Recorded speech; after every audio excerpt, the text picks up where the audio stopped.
Assalamualaikum warahmatullahi wabarakatuh. Selamat siang, Mas Parta dan teman-teman. Pada kesempatan kali ini, kami dari kelompok satu ingin menjelaskan positif theory of accounting policy and disclosure. Kelompok kami terdiri dari saya sendiri, Novel Panegara, dan ada Nur Aziza, dan Vini Manik. Next.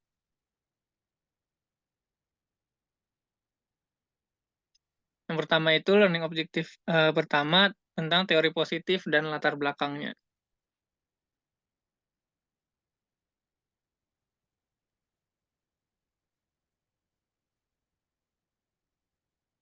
Bagi mereka yang mengadopsi paradigma positif, antropologis atau induktif, pokok masalah mendasar itu ada dua, yaitu yang pertama praktek akuntansi yang sudah ada, yang kedua sikap manajemen terhadap praktek tersebut.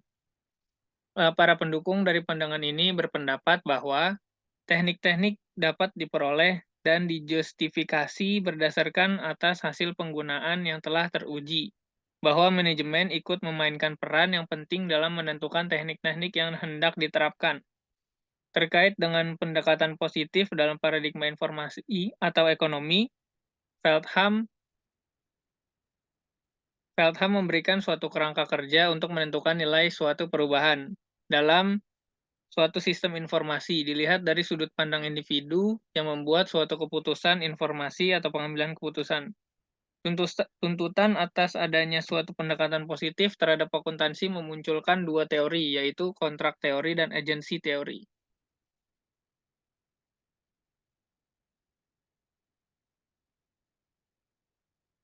Pada pembahasan bab-bab sebelumnya telah dibedakan dua klasifikasi utama dari teori akuntansi, yaitu normatif dan positif.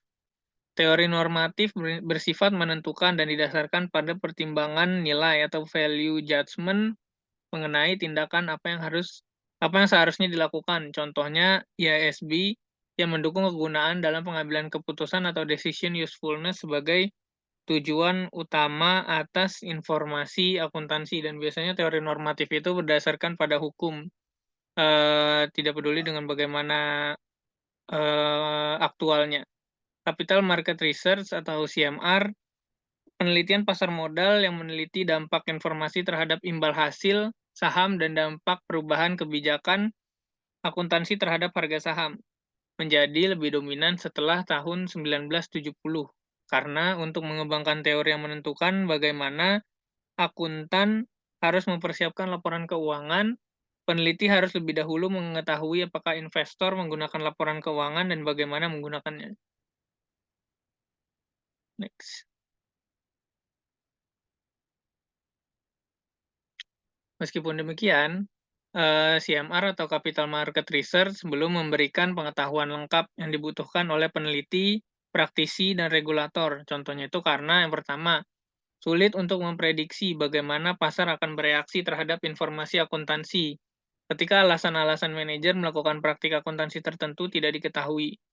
Yang kedua, CMR tidak secara spesifik berhubungan dengan isu-isu stakeholder penting lainnya seperti dampak aturan akuntansi terhadap pemberi pinjaman atau lenders, atau pengguna laporan akuntansi lainnya yang bukan merupakan shareholder perusahaan. Nah, CMR ini merupakan gelombang pertama dari teori akuntansi positif dan gelombang kedua dari teori akuntansi positif menangani isu-isu berikut. Yang pertama, mengapa manajer-manajer perusahaan mempersiapkan laporan akuntansi jika tidak ada aturan yang mengharuskan mereka.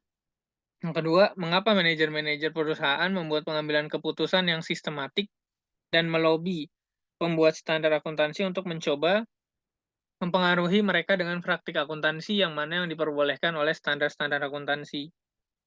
Yang ketiga, apa yang mendorong pengambilan keputusan para manajer? Yang keempat, jika perusahaan-perusahaan diharuskan untuk mengubah praktik-praktik akuntansi mereka, tindakan apa yang akan manajer-manajer ambil? Next.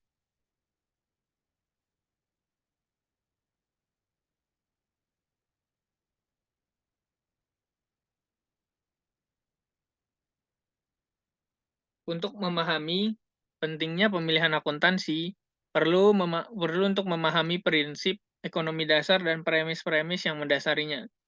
Literatur yang menginvestigasi informasi laba pasar modal setuju bahwa efficient market hypothesis atau EMH, hipotesis pasar efisien adalah salah satu teori yang penting dalam CMR. Sebagaimana teori harga klasik, EMH mengandalkan asumsi pasar sempurna. Contohnya, informasi yang tersedia itu bebas, bebas biaya transaksi, tidak ada pajak, dan tidak ada monopoli.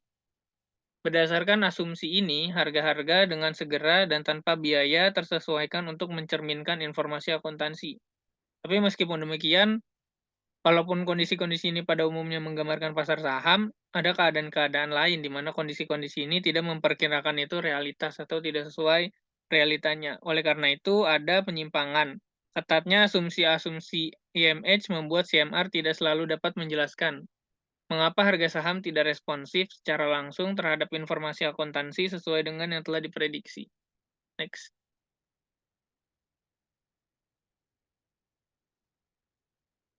Para peneliti CMR menyimpulkan beberapa hal dalam pengamatannya.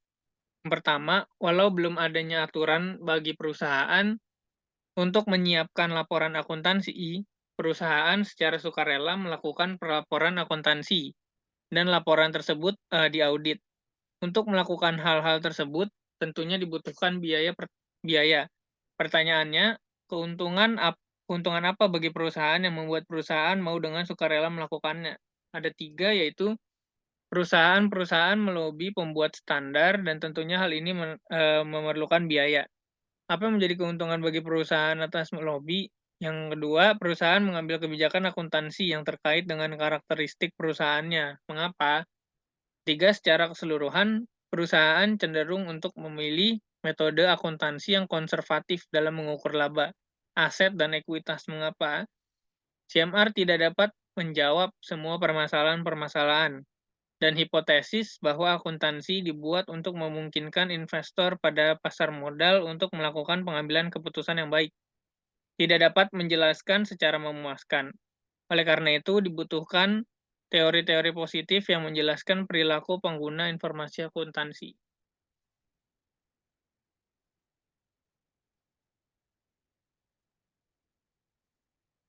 Yang kedua itu ada learning objektif kedua, teori contracting.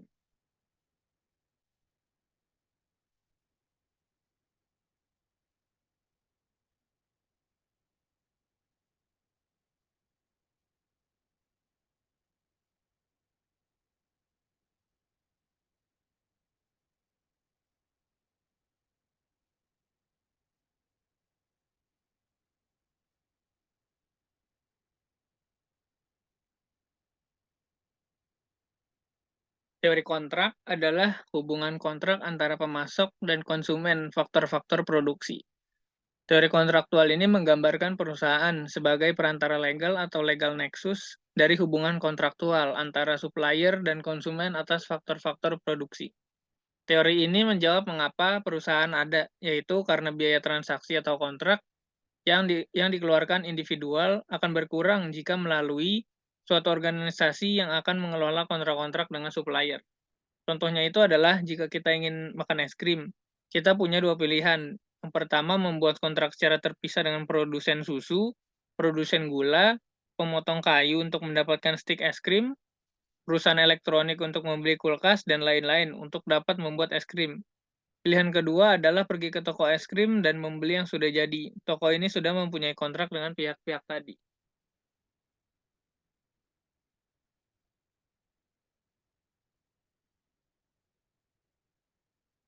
Hal ini berarti bahwa suatu perhubungan kontrak karena centralized atau adanya hubungan kontrak antara konsumen dan berbagai pemasok.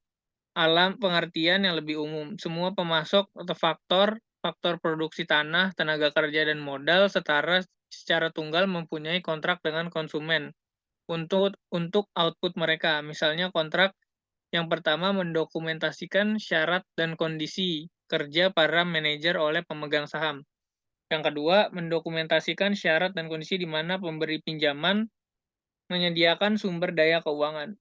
Yang ketiga, kerja untuk pabrik dan pekerja lainnya. Yang keempat, untuk penyediaan barang. Dan yang kelima, untuk penjualan dan pengiriman barang dan jasa.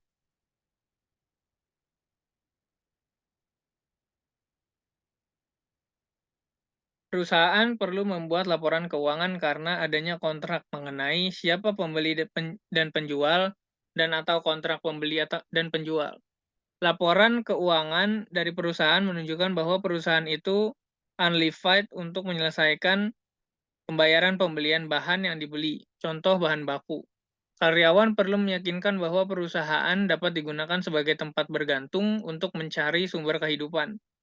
Kontrak perusahaan bisa dengan investor, kreditor, konsumen, maupun pemerintah dalam memaksimalkan kemakmuran pemegang saham yang disebut dengan hak perusahaan atau pihak eksternal. Perusahaan dianggap sebagai suatu perjanjian kerjasama kontraktual yang legal antara supplier dengan customer. Teori kontraktual mengorganisasikan aktivitas ekonomi untuk mengurangi biaya kontraktual, yaitu manajemen kontrak dan debt kontrak.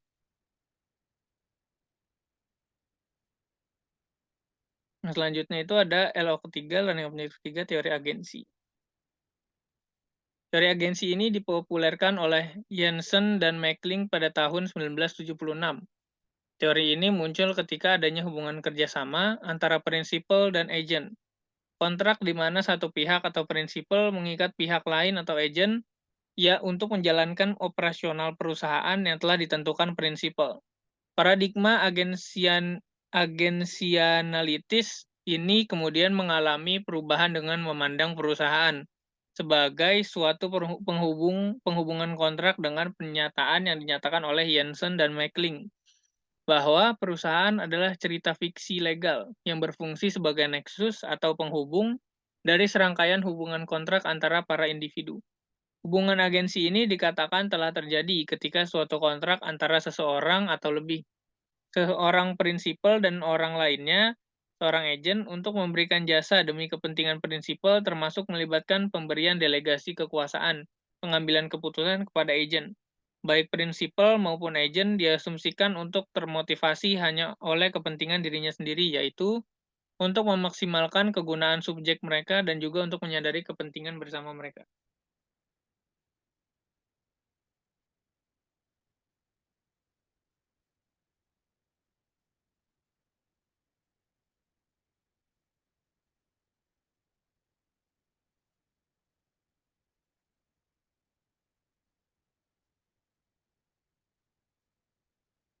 Ada dua alasan yang dapat mengarah pada terjadinya divergensi antara kepentingan diri sendiri dengan perilaku kooperatif.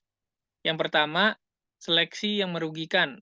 Sebagai suatu masalah informasi, timbul ketika agen menggunakan informasi khusus ini yang tidak dapat diverifikasi oleh prinsipal untuk mengimplementasikan dengan sukses suatu aturan input tidak akan yang berbeda dengan yang diinginkan oleh prinsipal, dan karenanya menyebabkan prinsipal tidak mampu menentukan apakah si agen telah membuat pilihan yang tepat. Yang kedua, masalah risiko moral. Sebagai suatu masalah expose, timbul ketika mendapat masalah motivasional dan konflik sebagai akibat dari mendasarkan kontrak kesepakatan pada perilaku pengganti yang tidak sempurna. Masalah keagenan yang timbul adalah masalah yang mendorong agen untuk bersikap seolah-olah ia sedang memaksimalkan prinsip kesejahteraan. Sebagai contoh, di mana agen adalah manajer perusahaan, manajer telah insentif meningkatkan konsumsi perquisitis seperti penggunaan mobil perusahaan, akun biaya, atau ukuran pembayaran bonus dengan mengorbankan para pemegang saham. Masalah keagenan ini pada gilirannya menimbulkan biaya agensi. Next. Pada tingkat yang paling umum, biaya agensi adalah setara dengan dolar dari penurunan kesejahteraan yang dialami oleh prinsipal, karena perbedaan dari pemegang saham dan kepentingan agen. Adanya perbedaan kepentingan antara pihak-pihak tersebut memunculkan agency problem. Agency cost digunakan untuk mengatasi perbedaan kepentingan atau agency problem yang terjadi. Agency cost ini terdiri atas yang pertama monitoring cost. Biaya ini dikeluarkan oleh prinsipal supaya dapat memantau, mengukur, dan mengontrol kinerja agen. Contohnya adalah auditing cost, rencana kompensasi, pembuatan SOP. Biaya ini sebenarnya secara tidak langsung ditanggung oleh agen. Contohnya ketika prinsipal menerapkan pemberian remunerasi terhadap manajer sesuai dengan kinerja manajer, maka manajer yang kinerjanya buruk akan dibayar lebih sedikit daripada yang kinerja bagus. Cara prinsipal melindungi diri dari tanggungan biaya monitoring ini disebut dengan price protection. Selanjutnya akan dijelaskan oleh Nur Aziza. Selanjutnya ada bonding cost. Biaya ini muncul karena agen berusaha untuk mengurangi biaya monitoring yang ditanggungnya karena prinsipal melakukan price protection, sehingga agen berusaha membangun hubungan yang baik dengan prinsipal dan mematuhi aturan yang ditetapkan prinsipal. Semakin besar resiko yang meminjamkan pemberi pinjaman akan lebih ingin memantau kinerja perusahaan mereka dalam berinvestasi dengan menyediakan utang. Jika ada perlindungan harga efisien, agen akhirnya dapat menanggung biaya monitoring yang terkait dengan kontrak. Oleh karena itu, agen cenderung membentuk mekanisme untuk menjamin mereka akan berperilaku untuk kepentingan pemegang saham atau untuk menjamin mereka akan akan menjamin untuk menjamin mereka akan memberikan kompensasi pemegang saham jika mereka bertindak dengan cara yang bertentangan dengan kepentingan pemegang saham. Agen akan siap untuk mengeluarkan biaya obligasi hanya sebatas bahwa mengurangi biaya pemantauan yang mereka tanggung.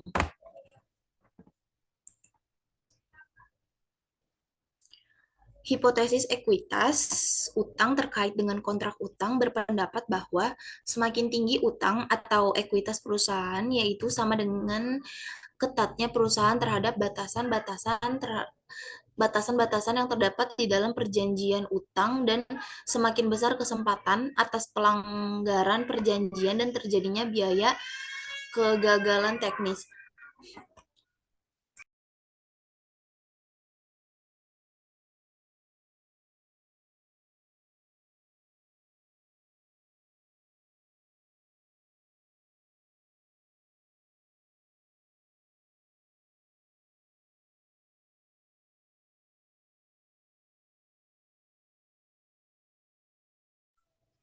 Maka semakin besar kemungkinan bahwa manajer menggunakan metode-metode akuntansi yang meningkatkan laba. Bonding cost yang harus ditanggung oleh agen antara lain waktu dan usaha untuk menerbitkan laporan keuangan yang lebih reguler atau quarterly quarterly yang kedua, batasan-batasan terhadap aktivitas manajer. Yang ketiga, keuntungan yang hilang karena agen dilarang untuk menjual rahasia perusahaan ke saingan. Ketika marginal cost of monitoring cost sama dengan marginal cost of bonding cost, maka tidak ada bonding cost.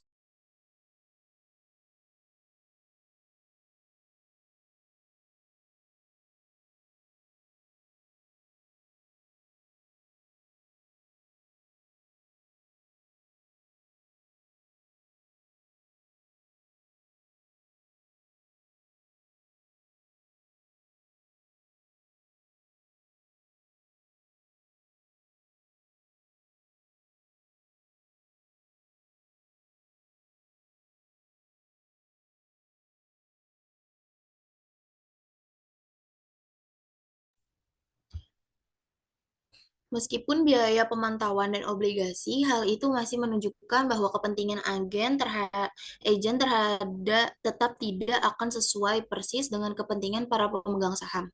Selanjutnya, agen kemungkinan akan membuat beberapa keputusan yang tidak sepenuhnya untuk kepentingan pemegang saham. Misalnya, manajer mungkin mengubah akun untuk memaksimalkan bonusnya. Dengan demikian, nilai bersih dari output agen berkurang daripada jika kepentingan agen benar-benar disesuaikan dengan kepentingan prinsipal. Jika informasi manajemen dan pemegang saham dalam bentuk efisiensi kuat, maka pasar akan memiliki informasi mengenai insentif dan peluang agen untuk bertindak dalam cara yang bertentangan dengan kepentingan pelaku. Dalam keadaan tertentu, harga akan dilindungi oleh pemegang saham karena perlindungan harga adalah biaya ditanggung oleh agen. Agen menerima gaji kurang daripada seharusnya. Agen memiliki insentif untuk obligasi yang berfungsi untuk kepentingan pemegang saham dan menanggung biaya pemantauan pelaku. Insentif ini meningkat oleh kenyataan bahwa di samping perlindungan harga, prinsip dapat menetap dengan agen untuk perilaku disfungsional. Meskipun berbagai bentuk pemerintahan, semua perilaku disfungsional, agen tidak akan dihapuskan karena mekanisme ikatan beroperasi pada biaya dan agen akan menanggung ini hanya sampai ke titik di mana biaya marginal melakukan hal yang sama dengan keuntungan marginal. Daya tarik teori keagenan terletak pada kenyataan bahwa atribut peran akuntansi sebagai bagian dari mekanisme obligasi dan pemantauan yang berkaitan erat dengan peran pengelolaan akuntansi tradisional.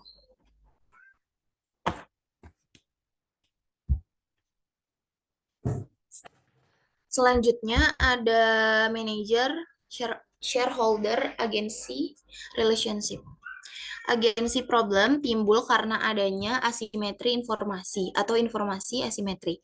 Asimetri informasi merupakan suatu kondisi di mana pihak manajemen lebih banyak mengetahui kondisi internal perusahaan dibandingkan prinsipal yang dalam hal ini adalah shareholder. Hal ini memberikan cost kepada shareholder atas setiap tindakan pihak agen. Untuk mengatasi hal tersebut, shareholder melakukan sistem pengawasan atas kinerja agen dengan menerapkan teori kontrak antara prinsipal dengan agent. Kemudian pada perusahaan, Schott dalam Silalahi 2012 menyatakan bahwa perusahaan mempunyai banyak kontrak, misalnya kontrak kerja antara perusahaan dengan krediturnya. Kontrak kerja yang dimaksud dalam penulisan ini adalah kontrak kerja antara pemilik modal dengan manajer perusahaan, di mana antara agen dan prinsipal ini memaksimumkan utility masing-masing dengan informasi yang dimiliki. Tetapi di satu sisi, agen memiliki informasi yang lebih banyak atau full information dibandingkan dengan prinsipal di sisi lain. Sehingga menimbulkan adanya asimetri information. Informasi yang lebih banyak dimiliki oleh manajer dapat memicu untuk melakukan tindakan-tindakan yang sesuai dengan keinginan dan kepentingan untuk memaksimalkan utility-nya. Sedangkan bagi pemilik modal, dalam hal ini investor, akan sulit untuk mengontrol secara efektif tindakan yang dilakukan oleh manajemen karena hanya memiliki sedikit informasi yang ada. Oleh karena itu, terkadang kebijakan-kebijakan tertentu yang dilakukan oleh manajemen perusahaan tanpa sepengetahuan pihak pemilik modal atau investor.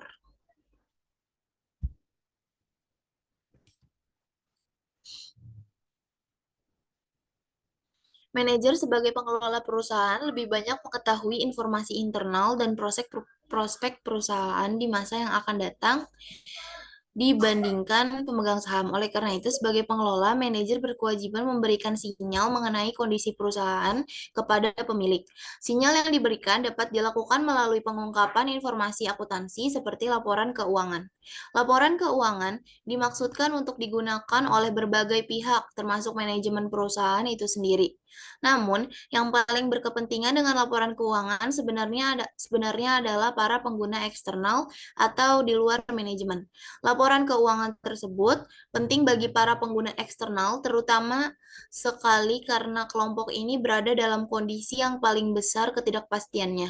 Para pengguna internal atau para manajemen memiliki kontrak langsung dengan entitas atau perusahaan yang mengetahui peristiwa-peristiwa signifikan yang terjadi, sehingga tingkat ketergantungannya terhadap informasi akuntansi tidak sebesar para pengguna eksternal.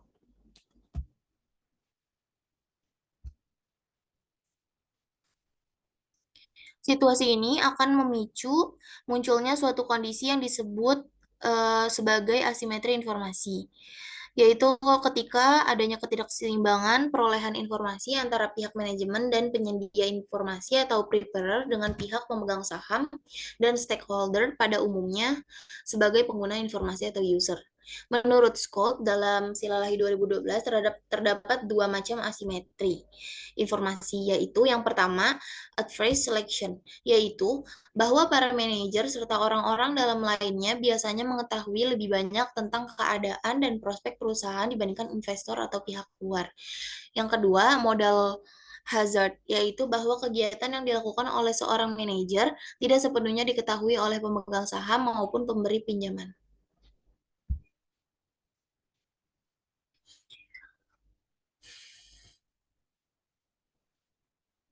Manajer sebagai agen dan pemilik dapat bertindak sesuai kepentingannya sendiri. Semakin sedikit kepemilikan manajer dalam perusahaan, semakin besar kemungkinan adanya perbedaan kepentingan antara prinsipal dan agen. Manajer menanggung biaya monitoring yang dilakukan prinsipal, sehingga manajerlah penentu dari biaya monitoring tersebut.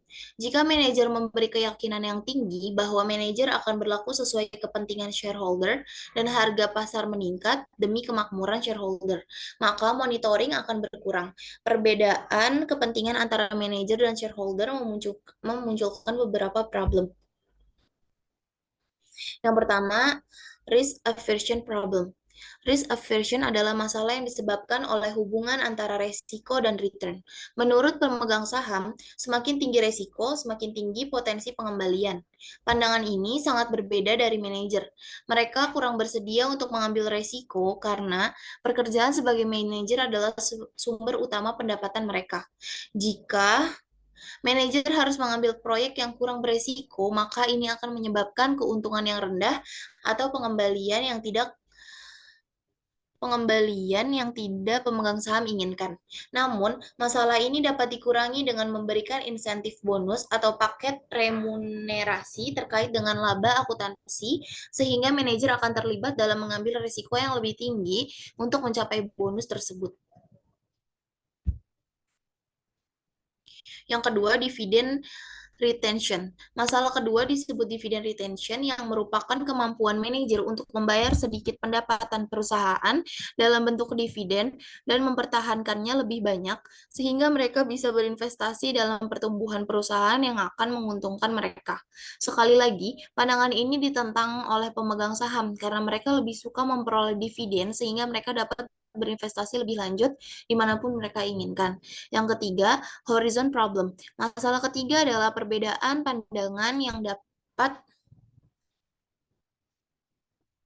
dengan mudah dikaitkan dengan insentif bonus jangka panjang untuk mengatasi masalah ini.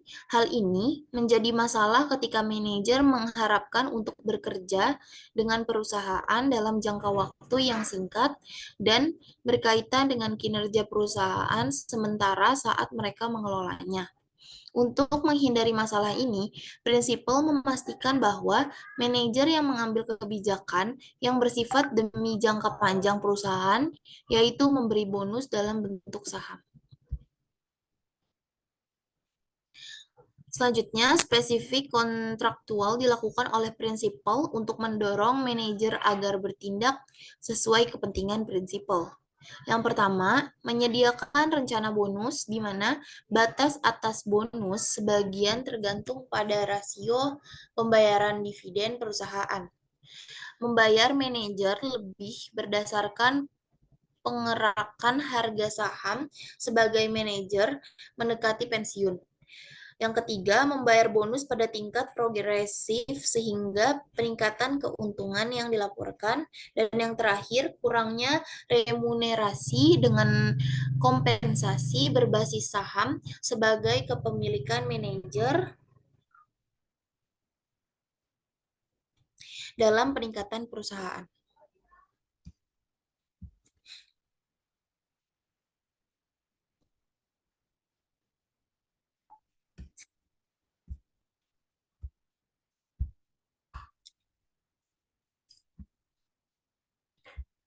Selanjutnya, ketika kita membahas peran kontrak utang dalam konteks lembaga, kita akan asumsikan bahwa manajer adalah pemilik tunggal dari perusahaan atau memiliki kepentingan yang benar-benar selaras dengan kepentingan pemilik.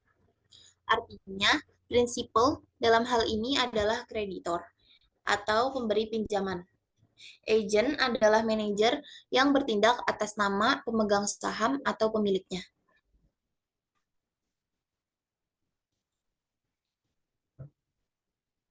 Mengingat bahwa nilai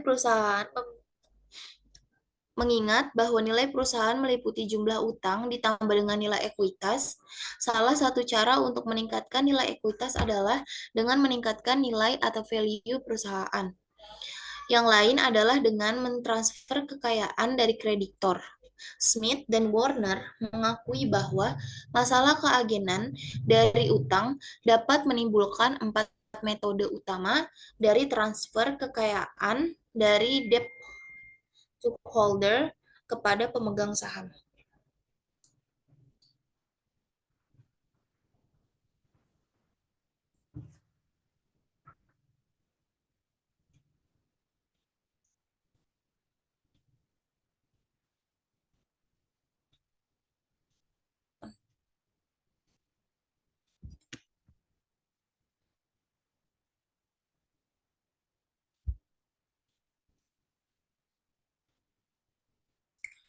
Yang pertama, pembayaran dividen yang berlebihan atau the expensive dividend payment. Masalah pembayaran dividen yang berlebihan muncul ketika pembayaran utang yang dipinjamkan kepada perusahaan diasumsikan dengan tingkat tertentu dari pembayaran dividen. Penerbitan dividen lebih tinggi mengurangi basis aset untuk membayar utang dan mengurangi nilai hutang. Pada situasi ekstrim, manajemen meminjamkan dan kemudian membayar semua dana yang dipinjam dalam bentuk dividen. Pemegang saham mendapatkan keuntungan di bawah skema tersebut karena mereka telah menerima uang tunai tetapi dengan limited liability, berarti mereka tidak secara pribadi bertanggung jawab atas hutang dari perusahaan dalam hal kepailitan. Yang kedua, ada substansi aset. Substansi aset didasarkan pada premis bahwa pemberi pinjaman yang tidak mau mengambil risiko. Mereka memberikan pinjaman kepada perusahaan dengan harapan mereka tidak akan berinvestasi dalam aset atau proyek dari risiko yang lebih tinggi daripada yang dapat diterima oleh mereka.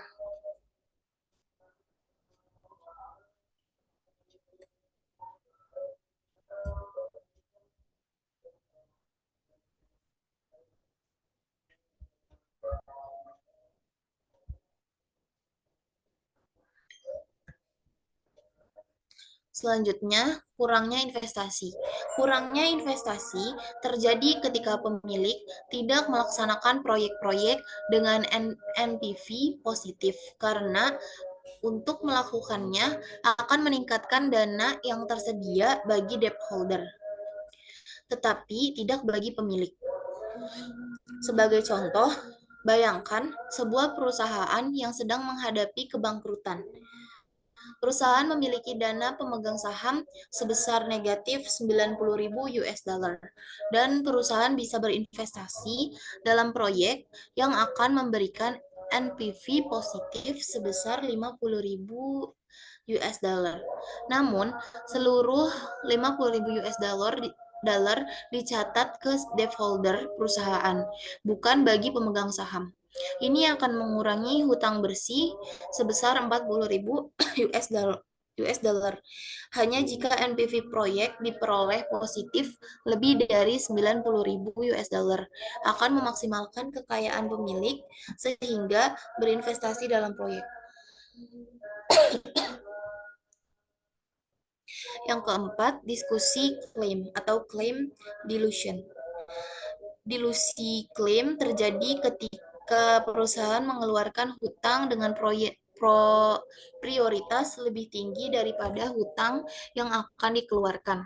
Hal ini meningkatkan dana yang tersedia untuk meningkatkan nilai perusahaan dan nilai kepemilikan, tetapi mengurangi keamanan relatif dan nilai hutang yang telah ada.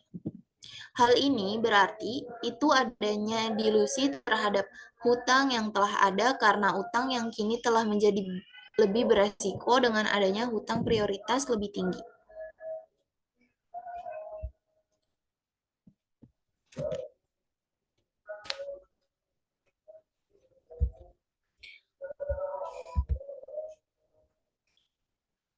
Persyaratan perjanjian utang adalah syarat dan ketentuan tertulis dalam kontrak utang yang membatasi kegiatan pengelolaan, atau mengharuskan manajemen untuk mengambil tindakan tertentu. Pembatasan yang dirancang untuk melindungi kepentingan debt holder dengan mensyaratkan, misalnya, bahwa perusahaan mempertahankan tingkat tertentu aset sebagaimana jaminan untuk hutang. Pembatasan yang terdapat dalam kontrak utang umumnya terdiri dari satu atau lebih dari empat kategori.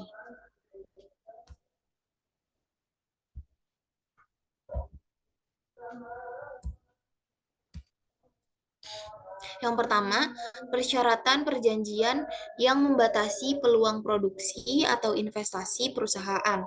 Persyaratan perjanjian ini dirancang untuk mengurangi substitusi aset dan kurangnya investasi. Persyaratan perjanjian untuk menahan pembayaran dividen dan biasanya meningkatkan pembayaran dividen dengan laba. Perjanjian ini menghalangi pembayaran dividen yang berlebihan. Yang ketiga, persyaratan perjanjian menahan kebijakan pembiayaan perusahaan. Ini pada masalahnya pencairan klaim dan biasanya membatasi utang yang lebih tinggi. Dan yang terakhir, bonding bonding persyaratan perjanjian yang mengharuskan perusahaan untuk memberikan informasi tertentu kepada para pemberi pinjaman, seperti laporan dan pengungkapan laporan keuangan atau pihak berwenang. Ini membantu pemegang obligasi menentukan apakah persyaratan perjanjian telah dilanggar atau yang dekat dengan pelanggaran.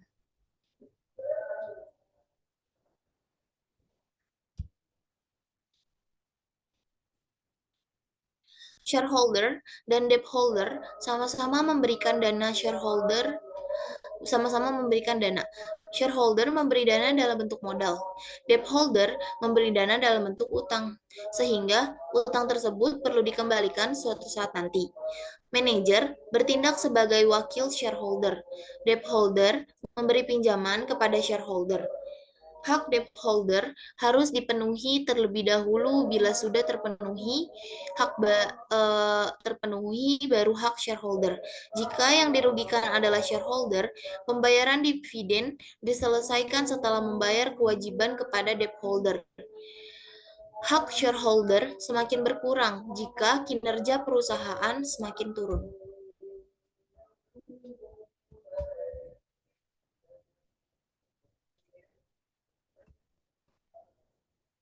Selanjutnya akan dilanjutkan oleh Vini.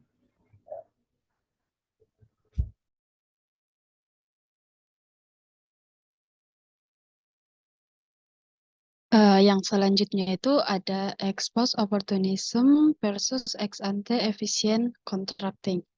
Ex post versus ex ante opportunism kontrak yang efisien. Yang dimaksud dengan ex ante opportunism ialah perilaku oportunistik yang timbul manakala salah satu pihak yang terlibat dalam transaksi hanya memiliki informasi yang terbatas mengenai objek transaksi. Ex ante opportunism muncul sepanjang periode negosiasi kontrak, di mana pihak yang memiliki jumlah informasi lebih, di mana pihak yang memiliki jumlah informasi lebih banyak itu bisa menggunakannya untuk merenguk keuntungan dengan cara-cara yang tidak sehat. Meskipun demikian, hal ini dapat diatasi setelah transaksi menjadi lengkap. Sedangkan ex post opportunism merupakan situasi di mana salah satu pihak menguasai informasi lebih banyak dibanding dengan pihak lain, di mana potensi terjadinya moral hazard tak dapat dibatasi sekalipun saat transaksi telah terjadi. Next.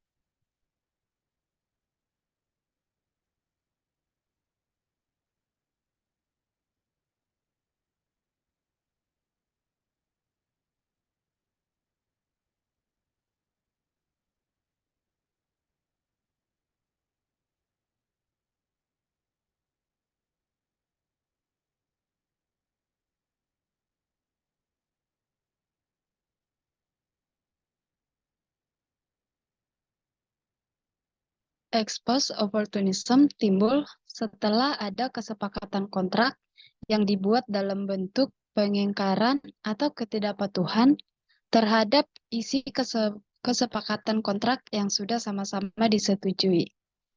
Ex post opportunism juga mungkin timbul dalam situasi di mana salah satu pihak mengambil keuntungan dari kerentanan atau vulnerability pihak lain yang dilakukan semata-mata untuk meningkatkan profitabilitasnya.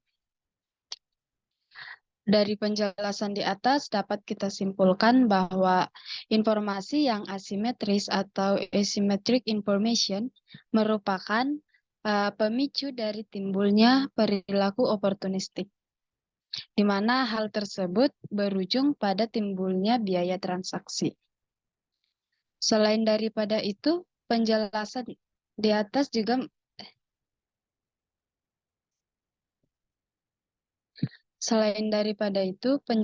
atas juga menyeratkan bahwa informasi merupakan salah satu faktor yang mempengaruhi besarnya daya kekuatan atau power pihak-pihak yang terlibat dalam transaksi.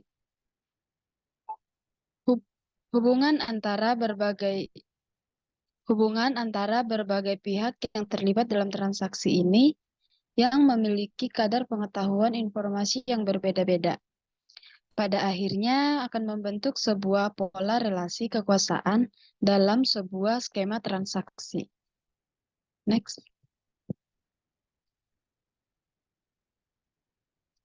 Yang selanjutnya itu learning objective 4, teori signaling.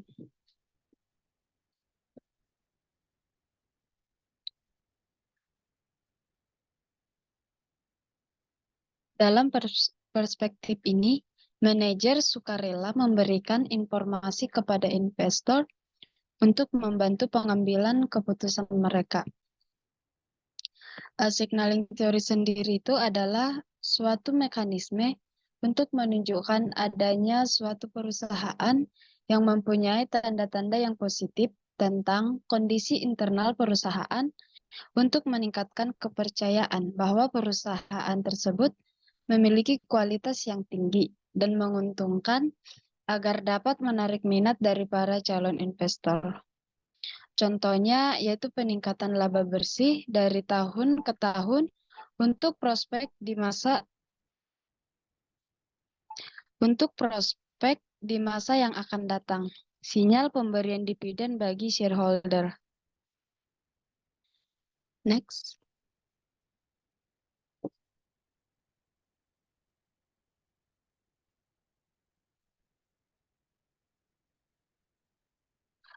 Manajer secara sukarela menyediakan informasi kepada investor untuk membantu dalam pengambilan keputusan.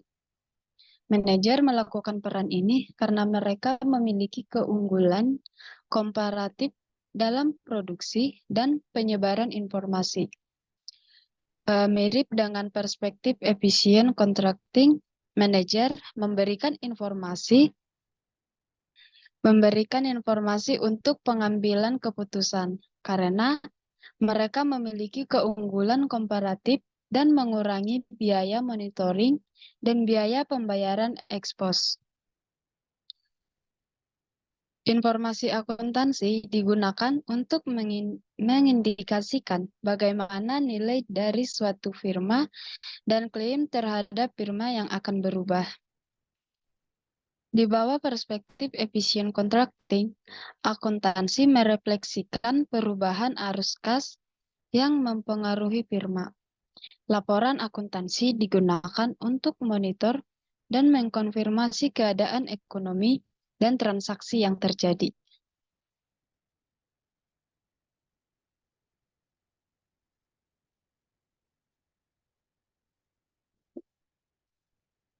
Hipotesis informasi mendasari sebagian besar riset awal pasar modal.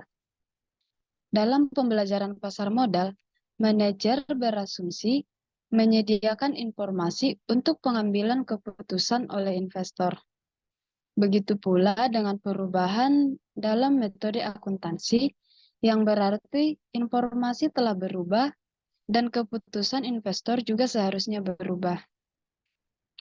Pada gilirannya, perubahan keputusan dalam investasi harus mencerminkan harga saham atau dalam volume perdagangan dan volatilitas.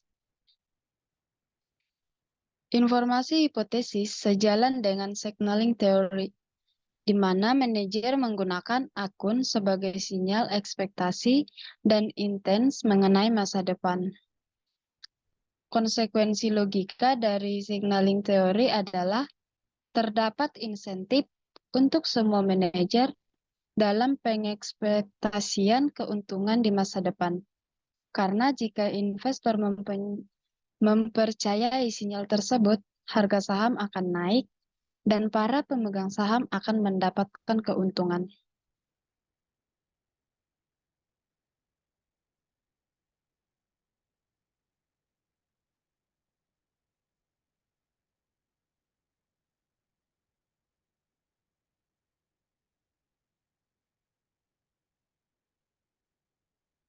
Yang selanjutnya, learning objective 5, yaitu proses politis, konservatisme, standar akuntansi, dan biaya keagenan.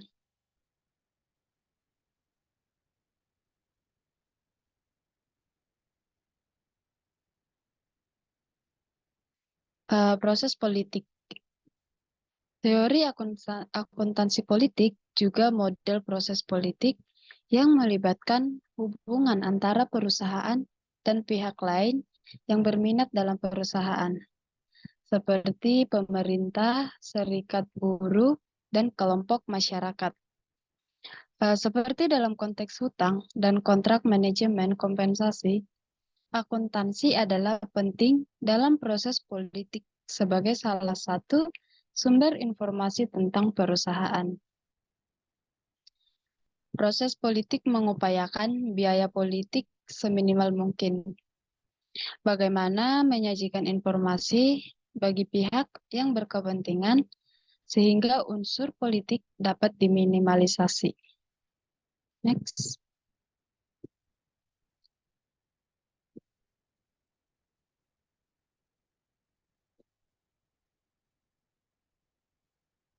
Conservatism, Accounting Standard, and Agency Costs. Dalam pembahasan di atas pada teori keagenan, secara implisit mengasumsikan bahwa kontrak lembaga yang dibuat hanya antara pelaku dan agen dalam perusahaan. Kami pada dasarnya berbicara tentang tata kelola perusahaan internal dengan kontrak yang efisien. Yang dimana artinya itu dalam sebuah pasar modal yang berfungsi dengan baik, dengan demokrasi pemegang saham dan perusahaan pada tingkat yang meminimalkan biaya agensi. Ini menganggap dominasi atau kontrol oleh para prinsipal atau pemegang saham dan debt holders dengan kehilangan sedikit sisa. Informasi yang tidak lengkap, info yang jelek dilaporkan, sedangkan yang baik tidak sengaja tidak fair.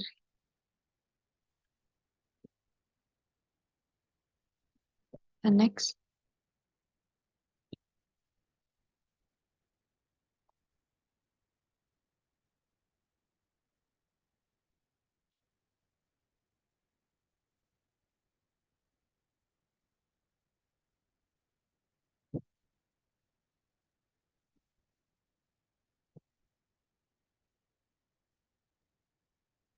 Testing the opportunistic and political cost hypothesis.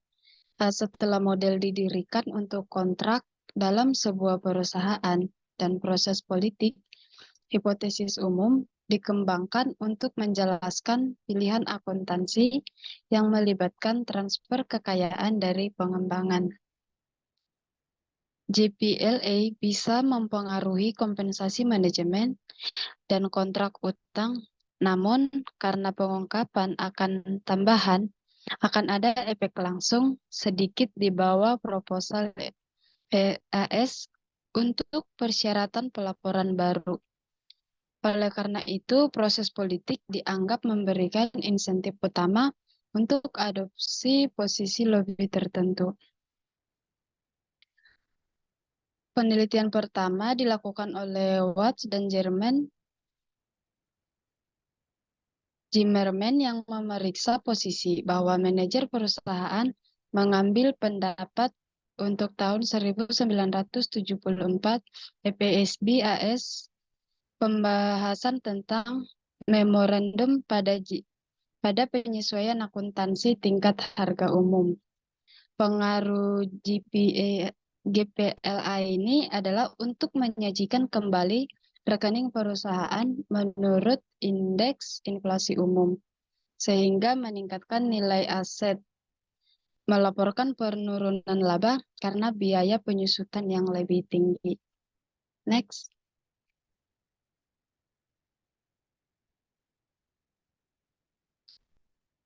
Ini adalah gambar alokasi dana ke kumpulan bonus berdasarkan laba akuntansi, di mana Watts dan Zimmerman berpendapat bahwa karena faktor politik, para manajer perusahaan besar memiliki insentif yang lebih besar untuk mengurangi laba yang dilaporkan. Wong mempelajari pengaruh biaya dengan menghubungkan politik dan hutang pada pilihan akuntansi untuk kredit pajak ekspor yang tersedia di Selandia Baru. Wong berpendapat bahwa cara di mana kredit pajak dihitung selama periode ini dipengaruhi oleh biaya politik. Next.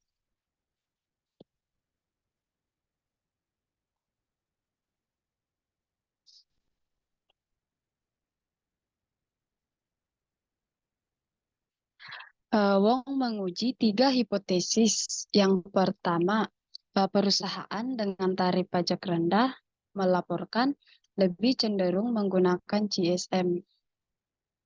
Yang kedua, perusahaan dengan jumlah besar kredit pajak ekspor lebih cenderung menggunakan GSM. Yang ketiga, perusahaan-perusahaan besar lebih cenderung menggunakan GSM. Hipotesis ketiga dianggap mencerminkan hubungan antara ukuran dan profil politik. Hipotesis 2 yang pertama didasarkan bahwa perusahaan dengan jumlah tinggi perdebatan kredit pajak. Next.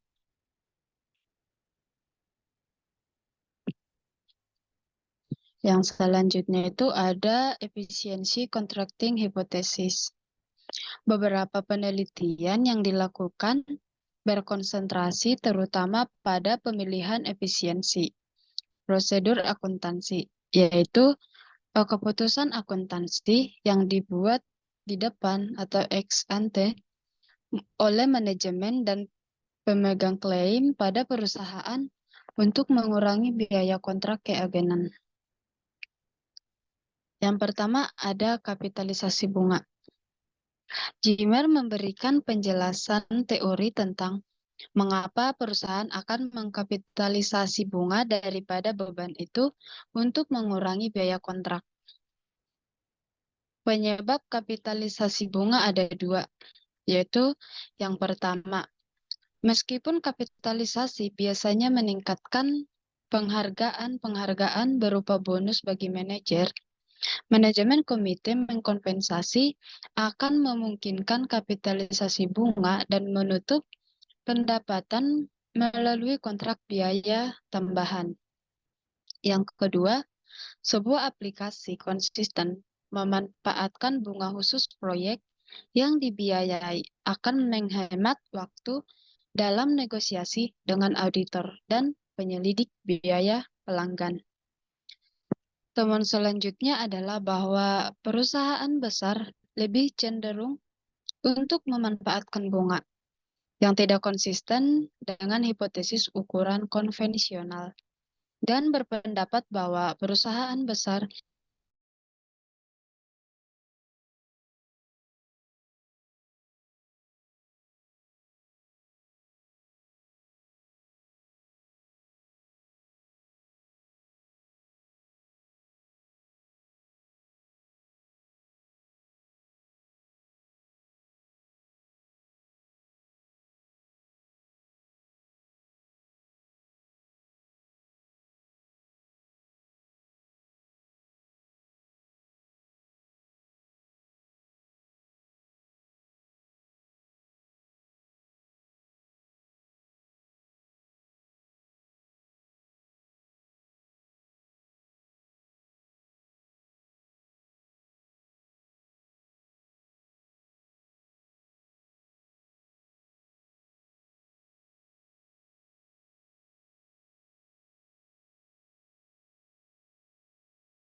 Maaf Pak Sparta, tadi ada gangguan jaringan. Akan saya lanjut lagi. Ini next ya.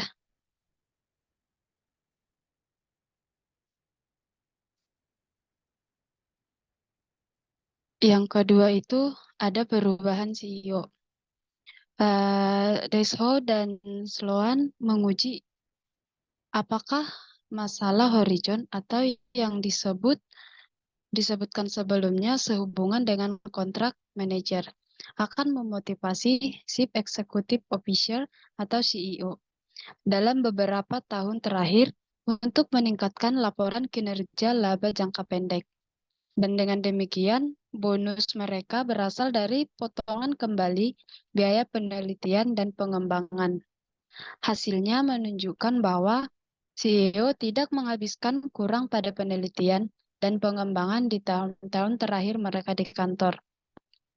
Deco dan Sloan nampaknya mengindikasikan bahwa manajemen kontrak dapat menyeimbangkan insentif berbagai basis dan laba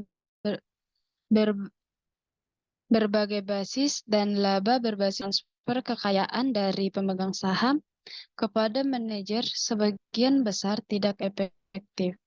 Dengan demikian, akuntansi dan lain hal kontraktor dapat mengurangi biaya agen ketika insentif untuk oportunistik yang kuat.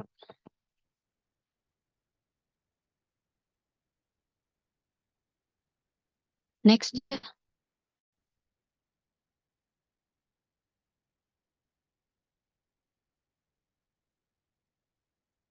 Yang ketiga, ada penelitian lain. Skinner membuktikan bahwa atribut ekonomi perusahaan mempengaruhi sifat utang perusahaan dan kontrak manajemen kompensasi, dan bahwa variabel kontraktor oportunistik tradisional dikaitkan dengan pilihan kebijakan akuntansi. Dia menemukan bukti terbatas hubungan langsung antara atribut ekonomi yang mendasari dan keputusan akuntansi. Sebaliknya, Bradbury, Godfrey, dan Koch menemukan bahwa keputusan akuntansi goodwill perusahaan Selandia Baru lebih berkaitan dengan atribut ekonomi perusahaan daripada variabel kontraktor tradisional. Beberapa perbedaan antara hasil mereka dan Skinner dengan fakta bahwa akuntansi di Selandia Baru kurang dibatasi dibandingkan dengan di Amerika Serikat, sehingga banyak oportunistik bagi para manajer untuk mengadopsi kebijakan-kebijakan yang mencerminkan posisi ekonomi perusahaan. Next.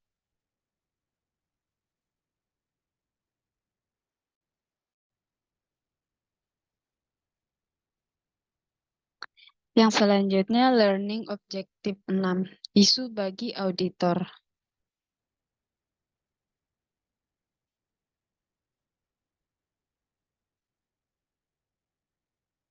Evaluasi atas teori positif. Ada beberapa kritik terhadap teori akuntansi positif. Yang pertama, kritik terhadap filosofi positif menganut bahwa peneliti berada di luar area penelitian serta memaksimalkan utility-nya. Hal ini tidak mungkin terjadi karena peneliti selalu berada pada area yang ditelitinya dengan maksimal. Dan maksimalitas utility tidak mungkin dicapai hanya sebatas pada kepuasan. Itu menurut pendapat Herbert Simons. Yang kedua, kritik terhadap metodologi. Teori positif menganut pendekatan bahwa maksimalisasi keuntungan dapat diperoleh melalui harga keseimbangan pasar.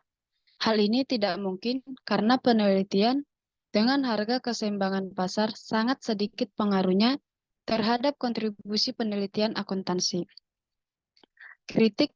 Yang ketiga, kritik terhadap penelitian dengan pendekatan ekonomi, yaitu memaksimalisasi individu yang tidak mungkin atau tidak mudah untuk menghitungnya.